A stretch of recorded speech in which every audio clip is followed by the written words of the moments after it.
Hello, children, and welcome to a new chapter, the Gupta Empire. So, in this chapter, we will talk about Gupta dynasty, its rulers, and all that they achieved during this era.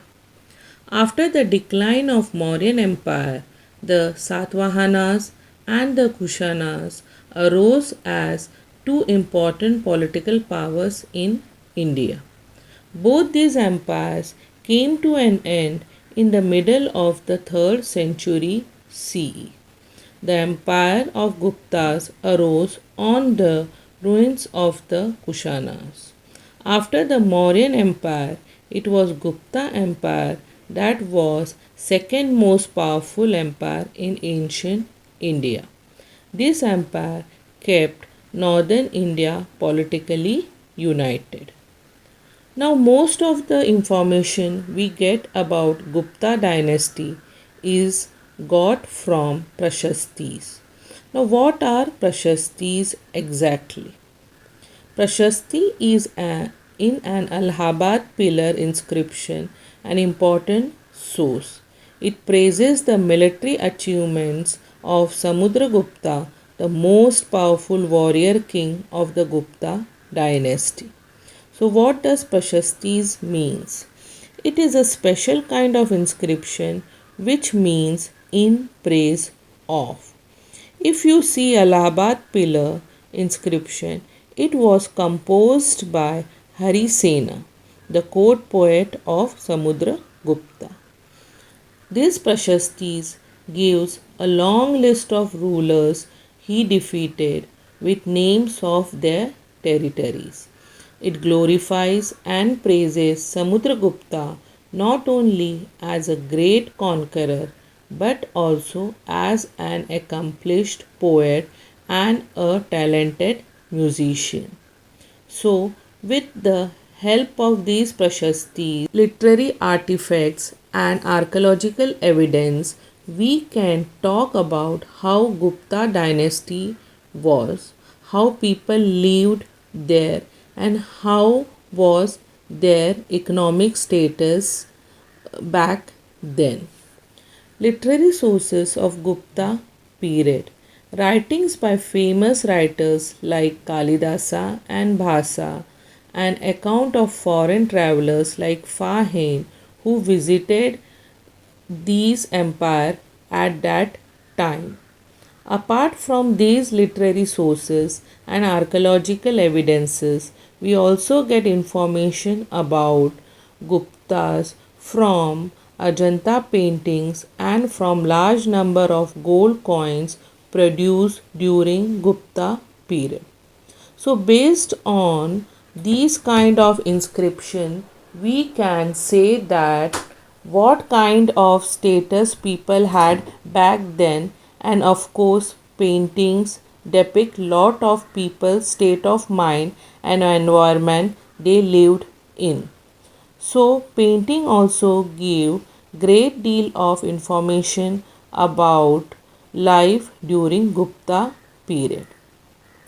Now let's talk about some significant rulers of Gupta Empire.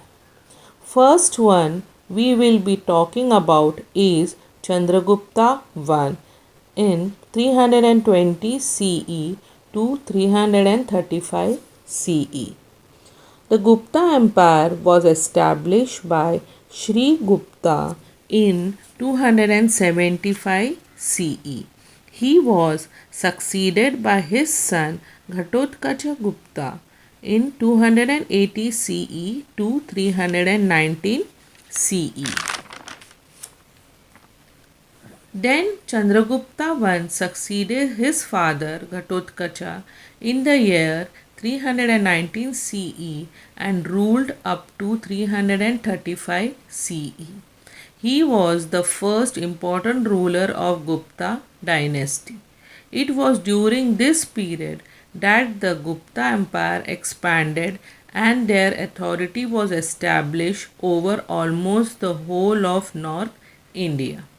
His kingdom was from Magda to Prayag, modern day Allahabad. the regions he brought under his control, Ayodhya, the mineral-rich Bihar, and the fertile plains of UP. His capital city was Patliputra. This material prosperity enabled him to establish a powerful kingdom. He further strengthened his political position by marrying into Lichavi family. He assumed the title of Maharajadhiraj. Samudragupta 335 CE to 375 CE. The Gupta kingdom was extended by Chandragupta's son and successor Samudragupta. Three main sources of the period of Samudragupta are inscriptions on Ashoka's pillar at Allahabad, Iran edicts, and coins of Samudragupta. His court poet Harisena wrote all about his achievements in the Ashoka pillar at Allahabad, which is known as the Prashasti. Known for his long military campaigns to north, east, and south of India. According to Ashokan pillar, Samudragupta never knew defeat, and due to his ambitious spirit and bravery, he was referred as Napoleon of India. Chandragupta II 375 CE to 415 CE. Samudragupta was succeeded by his eldest son Ramagupta, but he was captured by Sakas.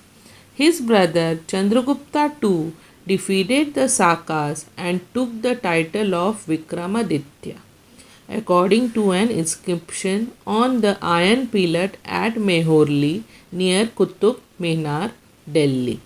During his reign, the Gupta attained highest power prosperity. He was not only a great warrior and an able administrator, but also a great patron of art and learning.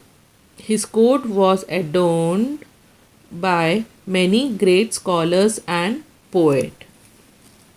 The best nine were known as the Navaratna. For example, Kalidasa was a renowned poet of his court. Administration. The king was all powerful, but he ensured the welfare and happiness of the people. He had a council of ministers like Mantri, Sachiv, Sandhi Vigrahik, Mahasenapati, etc. They advised and assisted him, but the king was not bound to accept their advice. The empire was divided into provinces known as bhuktis or desh. They were governed by Uparika Maharaja or Bhogapati. Mostly princes were appointed to this post. Sometimes other capable and wise persons were also appointed on this post. The provinces, bhuktis, were divided into Vishyas and their head was known as Vishyapati. They were helped by a four-man non-governmental committee. The village administration was under the village headman Gramayak. The Gram Panchayat looked after the needs of villagers. The Gupta ruler had well-organized armies with elephants, chariots, cavalry, and foot soldiers. Besides this, there were military leaders known as Samantas who supplied troops to the kings whenever needed.